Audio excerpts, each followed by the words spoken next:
Hello, my audience.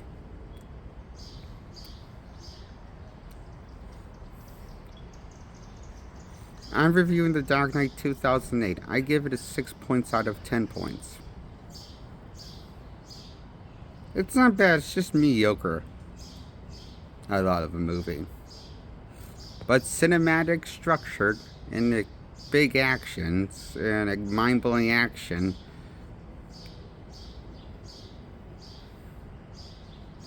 Heath Ledger was entertaining as the Joker, and menacing, and mysterious like the Joker should be. The performance for what he's given was. Considering he's not in a whole lot in the movie, and he's the final main boss of the movie, until the movie turns around and makes Harvey Dent the main boss, but Joker is manipulating Harvey into being becoming Two-Face villain. But I guess somehow it works on him. His mind manipulation by Joker working with Harvey Dent, who becomes a villain in the movie. And can admit, once they brought in two villains, I started to lose interest a little. Once they brought two main villains as the final villains, Harvey, Two-Face, and the Joker. Once they brought into Harvey, brought him in the villain roster in the movie, I felt like I started to lose interest, and the film started to lose its momentum of keeping me engaged.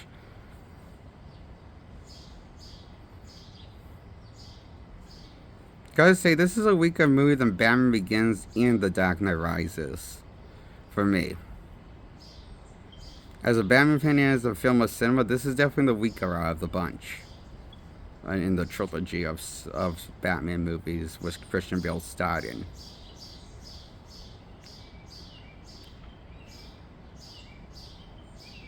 I mean, the action scenes, there's plenty of action to go around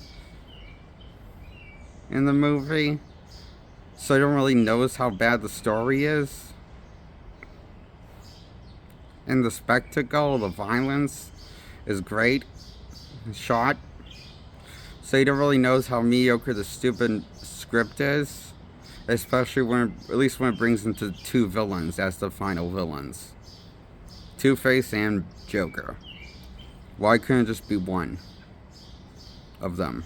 That would have been good enough. Just have Joker. That would have been better.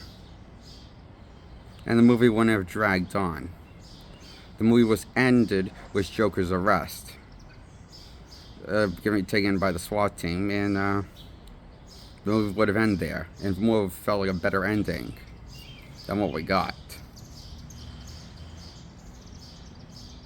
The ending is a little cliche with the monologuing by Jim Gordon, expressing how cool of a hero Batman is, nicknaming him the Dark Knight. And the credits roll, and I felt like the ending kind of dragged, because once Two-Face is once a Joker gets arrested, he still have to take down Two-Face. I kind of wish it was the reverse. He took down Two-Face first, then the final boss, Joker. I kind of wish it was the reverse order.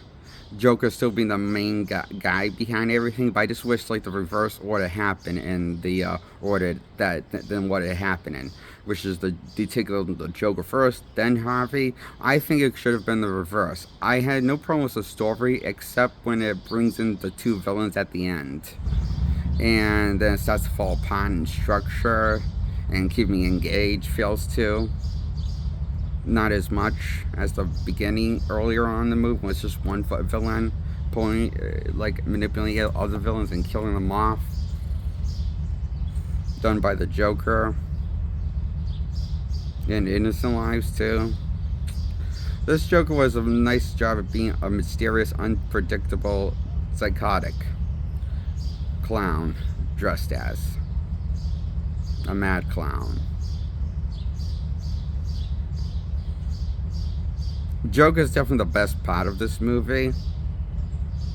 I guess what I'm trying to say is the best villain character in the trilogy, and the best character in the trilogy is definitely the Joker, but the weakest story in the trilogy is definitely this movie. But this has the best character and some of the best screenwriting for the Joker brought to the big screen.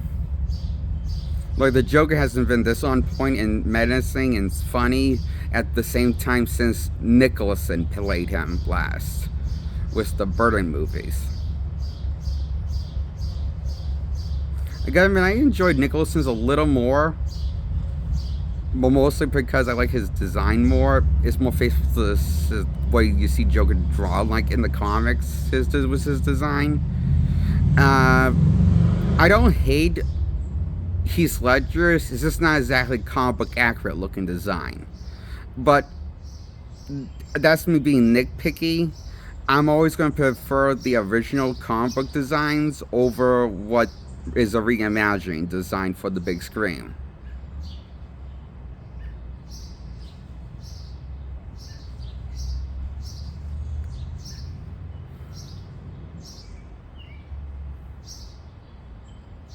Like, for example, I think the best villain in the Burton movies is Joker, but Batman Returns, I think, is a better movie all around. As a Batman fan and as a film of cinema. Batman Returns, I think, is a better movie, but Joker is a better villain than the Penguin, because I like the Penguin, Danny DeVito and all of it, but he kind of felt like he was trying to, I feel like Burton was trying to written the Penguin as the Joker, because I feel like he's written too similar to Jack Nicholson's Joker, with his sense of humor, his morbid humor, and the fact that he seems to like killing, and he seems to get a thrill out of it, and playing, and he likes to be like, you're not really sure what he's going to do. I just feel like that's too similar to the Joker, personality wise and motivation wise. Sure, he has more of a tragic backstory than the Joker, giving him some more humane death, but make him look like he was might have been an innocent person at some point, but he's just nuts. And we find out at the end, and also in the flashback, he was kind of sick, kind of eating the cat, even though his parents locked him in this little crate that's they probably did that for a reason, because you see him to devour a kitty cat as a baby. There's definitely something wrong with that fella. There's red flags even at him as a child of his mental state, and he's kind of a sick, evil guy. You know, I mean, he's kind of what the Joker. You know, it's like he kind of feels like he personality-wise, motivation-wise, crazy-wise, he feels as crazy as the Joker. And too similar to the Joker, how Penguin is written for Batman Returns. So it makes me beg the question, why didn't they just bring back the Joker? Okay, maybe it would have been out of nowhere, but it would have been better than not bringing him back, I think. Because what we got is very similar of a character for the main antagonist of Batman Returns. Overall, I think Batman Returns is a better story. I like the love interest with Selena Kyle and Bruce, and I like the story it told, and I like the story was more focused on Batman and Bruce Wayne persona earlier on in the film than what was shown in the first Burton movies. So, and I like the redesign of the Batman suit for Batman Returns, because that was a very, very slick Batman design. I mean, and very sick of Batman design costume. Because the Burton Batman design costume in the first one, if you saw it in proper lighting, it looks roughly put together and falling apart. Because it is. On set, it was doing that. Because there was tearing up, there was tears in it, and rips and shit. It was falling apart because, and also Keenan admitted he kind of ripped the costume by trying to turn his neck. So that's why there's a little rip in the neck. And they try to, so they just, So this how like keep the like they did their best to keep that costume in dim lighting, and whenever it was in proper lighting, like not shown in the shadows, it looked like it was beat up and torn to shit because it was.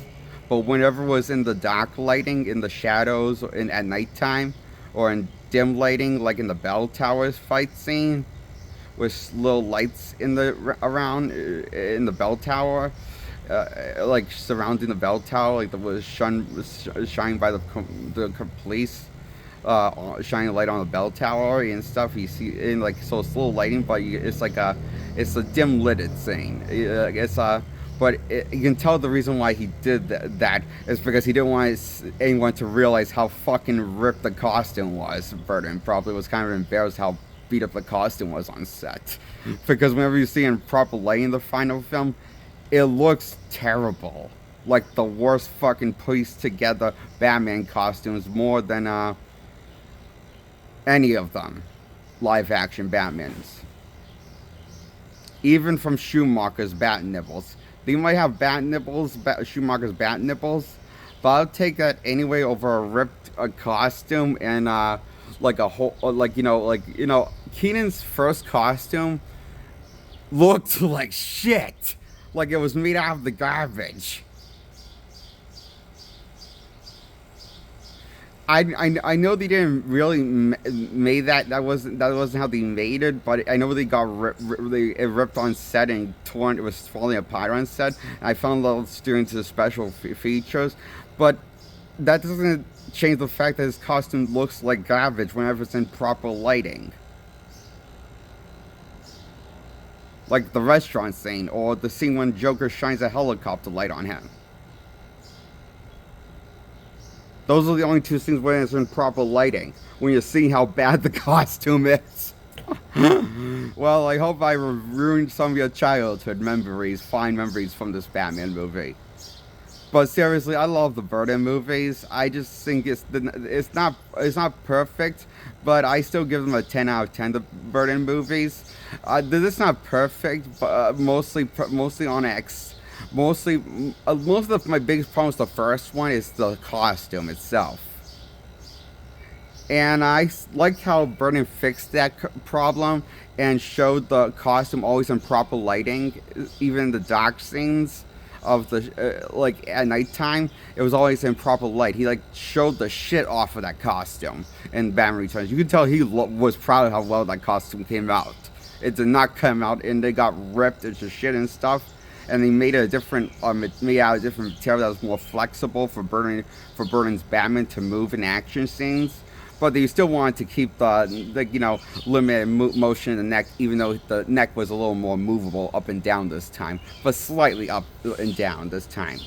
And it was pretty cool, I like the scene when he removed his mask in in that scene, you can see the mascara, wasn't in that scene before he ripped the cowl off for that scene to show Selina Kyle that they're the same, and Bruce Wayne and Batman, and her and Selina are the same type of people. With same Selina and Batman are the same type of crazy, and they go together. So I thought that was cool.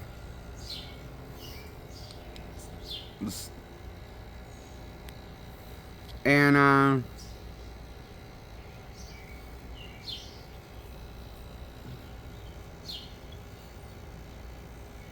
the thing is about the Dark Knight, there's not a whole lot of what's the word, gothic. There's not any really gothic imagery.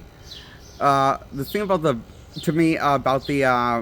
Nolan trilogy, why I think they're so mediocre, there's no gothic imagery where Gotham looks like a decaying, corrupt city in the Gotham, except for the old Gotham that we see underneath the new Gotham and Batman Begins. To me, the Gotham underneath the old Gotham underneath the new Gotham, I think that's where the movie should have been. I feel like Gotham should have more looked like what the old Gotham looked like in the Nolan trilogy. like a corrupt city falling apart, going to hell. But New Gotham is on top of Old Gotham in the Batman mythology of the Nolan trilogy. And the New Gotham is what we see majority of, and it's just a bland-looking, unimaginative city that looks clean, cut, and shiny, and nothing out of the norm in terms of gothic imagery that the Burton movies and even Schumacher showed with Batman Forever. A little bit. He showed, it's like Arkham Asylum. It being the first time on big screen, and the Batman Forever movie at the end. That was some nice gothic imagery, but it was like I know it was meant to be a more campy take on Batman than what Burton was trying to go for. It was taking inspiration from more Silver Age run of Batman because that's what Schumacher grew up reading. He admitted that's why he wanted to focus on the Silver Age run of Batman more so, a tone. So Burton was trying to bring Batman more to basic what he was in the Golden Age.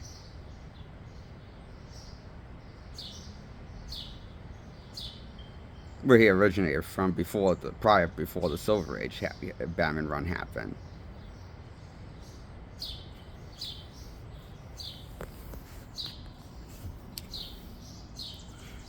So Frank Miller Batman is kind of a modern, edgy take of Golden Age Batman, meant for a more modern era. That's a jaded Batman, basically jaded like a Golden Age Batman, but kind of more, crazier and a tad bit more obsessive because he monologues in his head. That's new. That was a new Batman trope that we see today that kind of started with Frank Miller's representation. That kind of invented the monologue in Batman. And the thing is, the reason why I don't think I love the Nolan trilogy a whole lot is because I love Frank Miller's representation of Batman, and I do want to love the Nolan trilogy because it's taken inspiration from Frank Miller's Batman, how he's supposed to be more angry, aggressive Batman, a tad more obsessive, and a little more, also kind of a little bit jaded, but the problem is, I feel like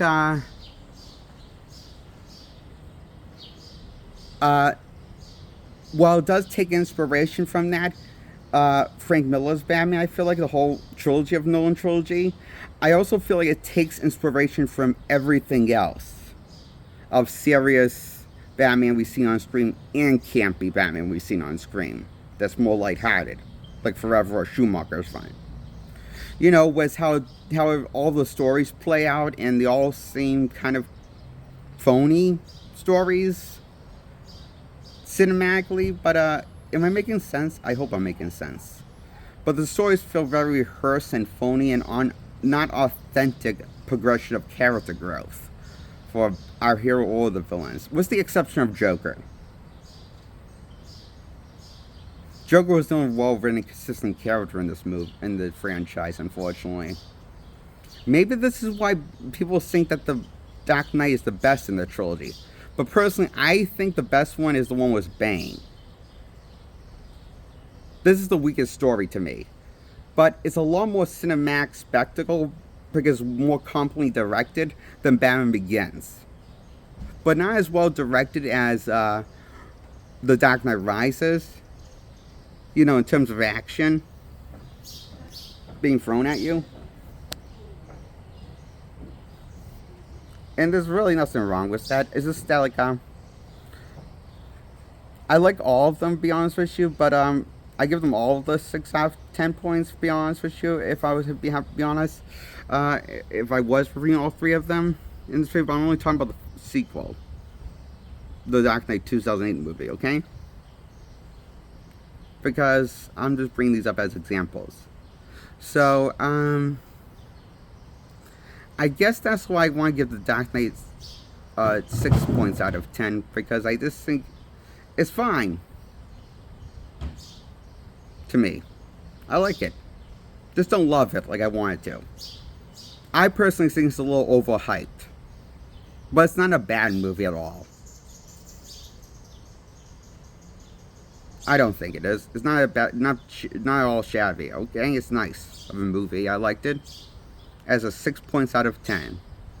For me, it's a little average. But then again, so was the first and last one on a story structure. The problem with Christopher Nolan's Batman movies, I think, is kind of like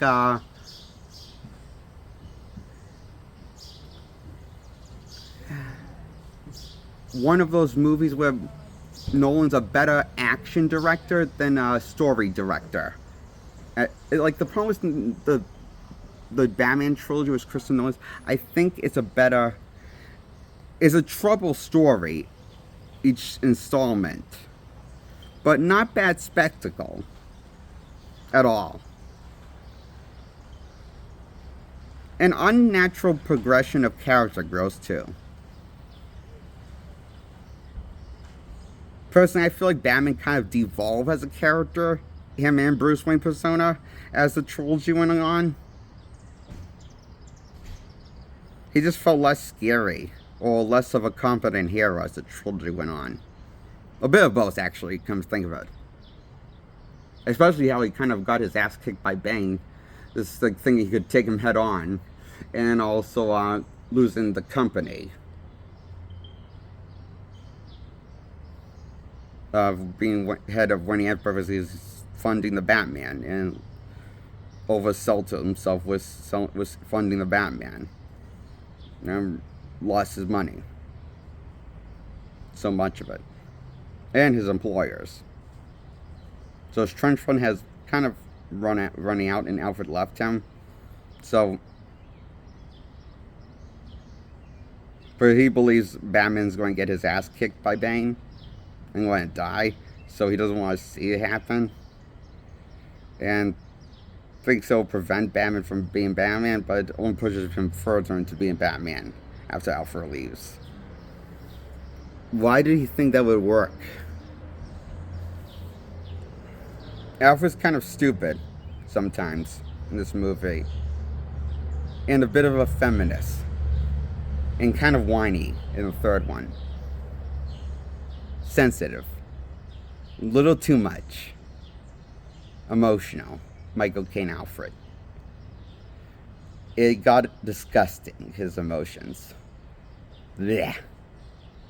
His feminine emotions are disgusting. In the third one. He's not even as witty as he used to be. He used to be witty. He's not witty. In maybe in one time when he said it to chimpanzee, hooking Batman up with. But he's mostly not witty with Batman anymore. So he's just kind of an emotional wreck. By the third one, Alfred is like a very sensitive soul. I think it was better that he left the movie, because he was kind of disgusting me with all of his emotions.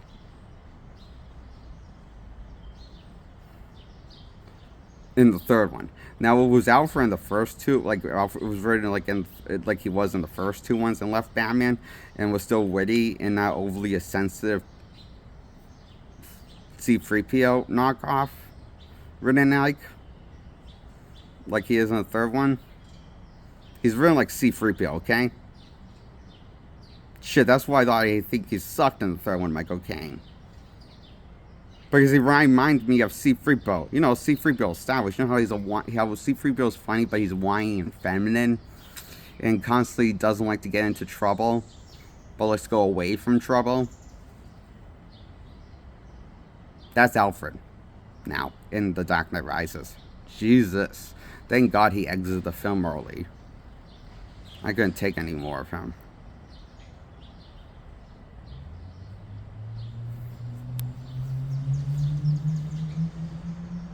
So that's why I give Batman The Dark Knight 2008 6 points out of 10 points.